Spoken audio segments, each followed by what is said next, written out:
I'm going to give the floor to Barbara and Arik to close this session for us. And on my part, let me congratulate all the speakers for their excellent papers and the audience for an extremely interesting discussion.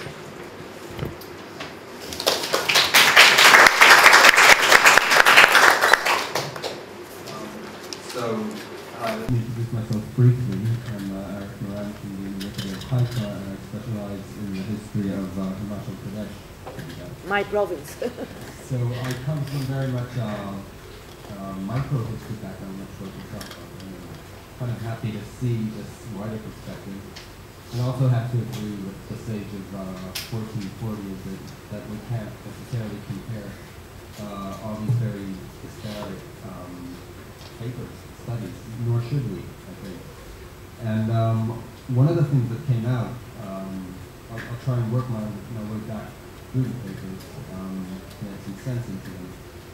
At least to me, regarding education policy, we've seen very much the point of view, thank you for that paper, of the state or people and the kind of decisions they make within state structures. And it struck me, and I'm now quoting a paper that I've heard in Philadelphia in March by Denise Guillaume from Cambridge, actually. He was talking about the McMahon line, about Northeast India, exactly where China and India meet.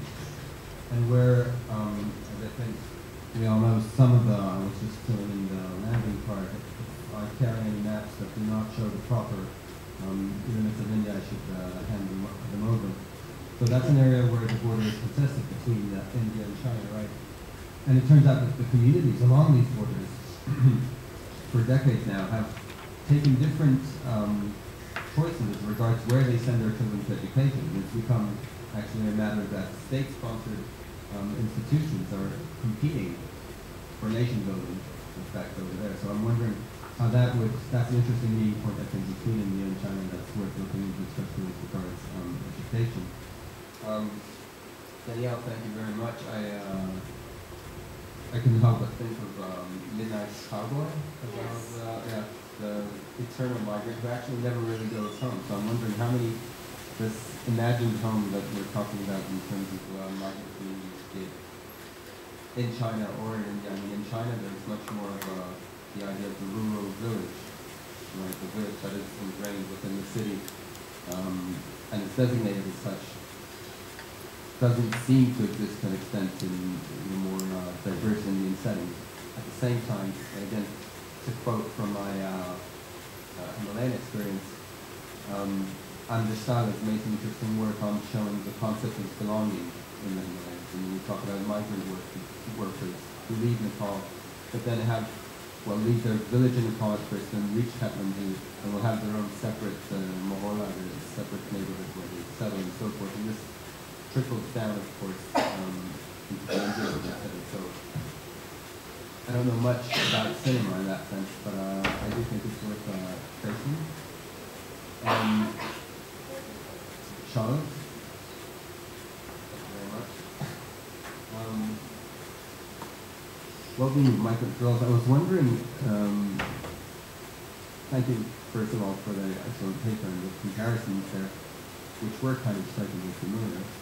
I was wondering about the dropout rates in the countryside themselves. I mean, we have a lot of information about what happens to young girls whose primary education when they reach cities to things perhaps less safe about what life looks like back in the village.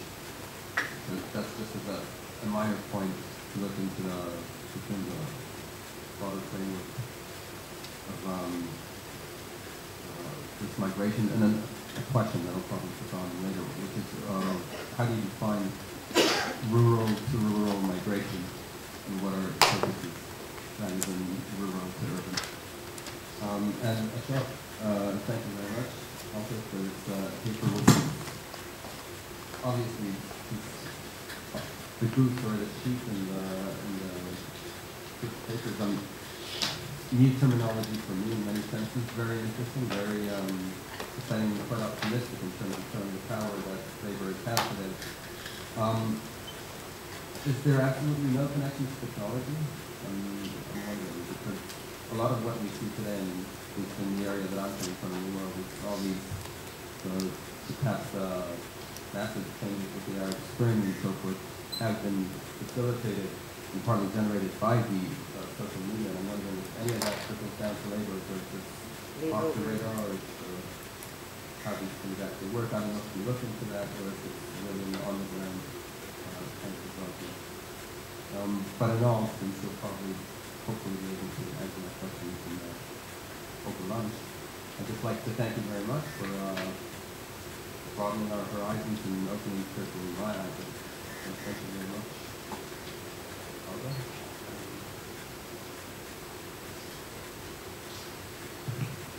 I also want to thank all the speakers. I have questions to each of them, but there isn't any time. So what I'm going to do is go back to the prospectus for this workshop, which suggested that we reflect on how things are compared across disciplines, and methods of research across disciplines which generate comparisons. So I won't have questions, I'll email them to individuals. But how compare? What I think about this is that the problem of concepts, of terms, and of things crossing boundaries, ideas crossing boundaries, is acute when researchers are dealing with literature, with texts, and with historical archives. But when researchers, as we've had this morning, are themselves going out and doing their fieldwork, they can impose their own conceptual frame on the two sides. And so those kinds of problems that have caused a lot of agony in many comparisons to date look as though they will vanish as there's more mobility of researchers between the two countries. Then all kinds of things have been compared. Education systems this morning, jeans and shoes, films, texts, media, and also the insights from activity, from political activity, and from teaching. So teaching has been a big potential research in a number of the cases that have resulted in very fruitful comparisons this morning. Okay. Now, on the problems of comparing across disciplines, you know, I don't think there are big problems from this morning's papers, which lead to our thinking that disciplinary boundaries cause specific kind of challenges in comparison. In fact, I was sitting here thinking that I don't know the disciplinary origins of most of these big papers. And so we can't answer that question for very good reasons, but we might reflect on it. How it's done. Theorized practice in Ashok's case, comparative interviews in Charlotte's case and Iris's case, and content analysis, very careful content analysis of films in Danielle's case. And here, I'm going to repeat what I said before. Going in under an activity, either as a labour organiser or as a teacher, has been a very, very useful way of getting a keyhole through which to view other things than what you're there to see. So it has masked, in a way it has masked, also facilitated the very activity of research. And what intrigued me is that the fieldwork is in different degrees of depth. Some people have sweated it out for months and months at different sites, and other people have had rather short visits. And that I would take up as a general problem only in relation to research questions and research design. In your case, for instance, I don't want to ask you a question, but you use it as an instance. Looking at one strike in China and one in India, and then relating it to changes in the spatial fix, is a problem for me of, is the theory appropriate for the evidence, the research design? So I think this is something, I'm not saying, a bit like saying example, but this is a more general problem. I know this because I work in a field where there are a lot of theories about the mode of production in Indian agriculture, and people have always said, well, is the village really the unit in which you can answer that question? And the answer is no, but we have to build from somewhere. Yeah? So it has, the theory that you're trying to interrogate and use for comparison does have implications for your research design, but sometimes you can't avoid something which is very modest to answer a very big question. I leave it there. But anyway, thank you very much. Very cool.